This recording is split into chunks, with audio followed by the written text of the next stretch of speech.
Hi, this is Katie, and thank you for joining me on the Creating Your Sanctuary podcast.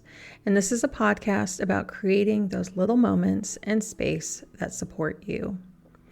And the key word this week is space because it can mean so many things. I absolutely love this word. I absolutely love it. And I love creating space where I feel crowded or like things are kind of falling on top of me, or I just need more time to process thinking through things, or sometimes it's physical. Sometimes it's like I just need to spread out all my papers and see multiple things at once. So over the years, I have loved, I remember as a teen working on the floor. I would do my homework on the floor because I could have my book in one area and all my notes spread out, and then my notebook next to me, and just have everything around.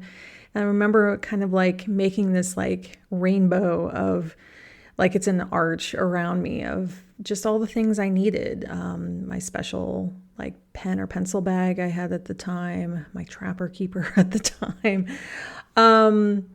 And over the years, I had a desk, but it was way too small. I needed to create enough space around me that I could create and take time and get things done. And the last 10 years before I just moved overseas, I had it actually was kind of a similar size desk. And I would use just a part of it to record these podcasts and videos and things. And it was fine to sit down and do that, to have kind of a setup there, but I still needed more space. I often would work on my bed. I would like spread everything out. And I guess it also helped that I kind of would lay on my stomach and do work that way. Or then I would sit crisscross style. And I'm just kind of remembering all these times where I was like creating this little space for me to be, I guess in some ways I want to say functional, because otherwise it was really hard for me to concentrate, or I don't know, like just to help my brain work and get it done. But in other ways, I knew I was kind of giving my ADHD and autistic brain what it needed to be productive and to be learning, and to learn and to absorb all the information and to put my best work out there. So now where I'm at, I made a point to actually get a desk that's twice as wide as I've ever had in the past. And I love it. I absolutely love it. I spend a lot more time at it. I'm able to spread out my stuff more. I'm able to sit at a desk, and it's actually better for my back because my chiro says I need to sit more straight and sit and not like be leaning all the time. And, but to have double the space, like it's technically two Alex, like halfway drawers, and then this really long plank, from IKEA. And I do have like one little table leg in the middle to kind of support it. But I have so many planner things that I'm doing. And I have a film setup and an audio setup that I kind of swap in between. And then I have like a row of journals, and then paper products around. So when you have something like that, where it's just yours and it's organized for your brain, I find that kind of magical. In everyone's setup, no two setups are going to be exactly the same because no two brains are the same. So I just think it's absolutely fascinating to see someone's desk setup or their studio setup or wherever they are creating. And because it gives you this insight into how their mind works. And I absolutely love that. For some, it helps to have everything visible and that you can like pull pencils or tools from not like toolboxes, but then they're like hanging on the wall, I don't know what it's called at the moment, but just organize supplies all around you so you can grab what you need and have it decorated to have inspiration around you. I put up one important poster next to me that has a quote on it that I look at all the time. And so for me, I kind of need things more tucked away because if I see them, I'm going to worry about them. I'm going to be like, what home does it need to find? But for others, it's better to have them visible or somewhere in between, right? There's no right answer to anything. It's how is it best going to suit you? So that's kind of like physical space. But I also love creating space in my schedule.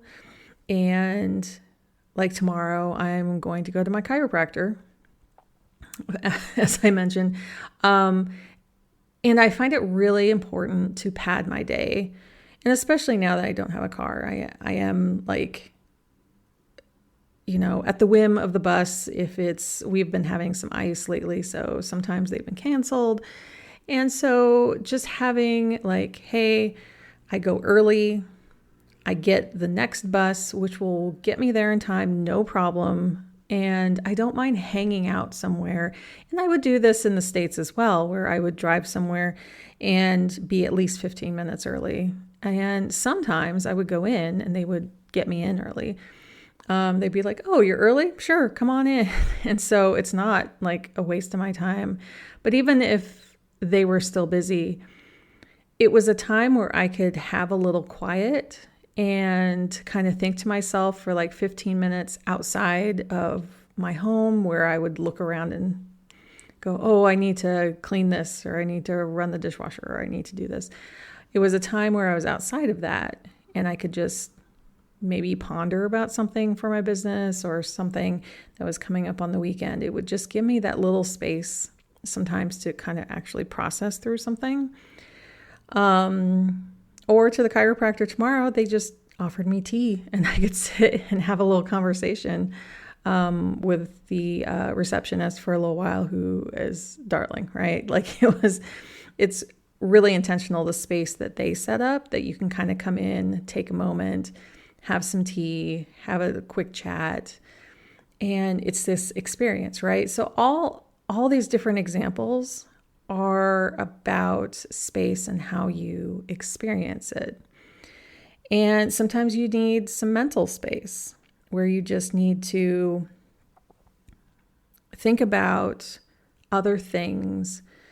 And I know right now, being January of 2026, it's very heavy in the US right now.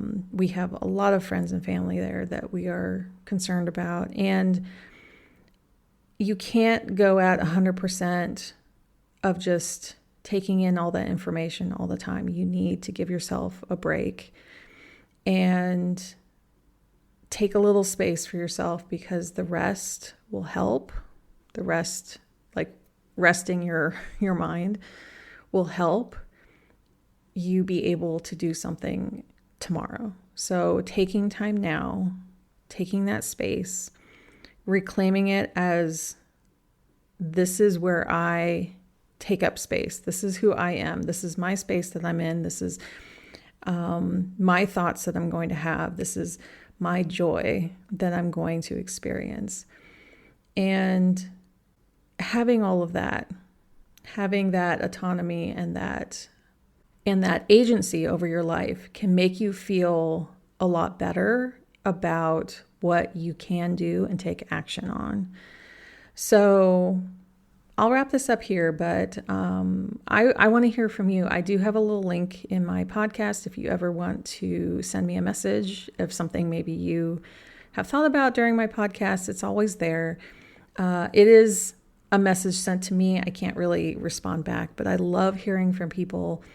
And I want to hear what space means to you. What does more space mean to you? And how can you create that in your life? So remember, however you're creating your sanctuary, your space, right now, it's enough. I'll see you next time.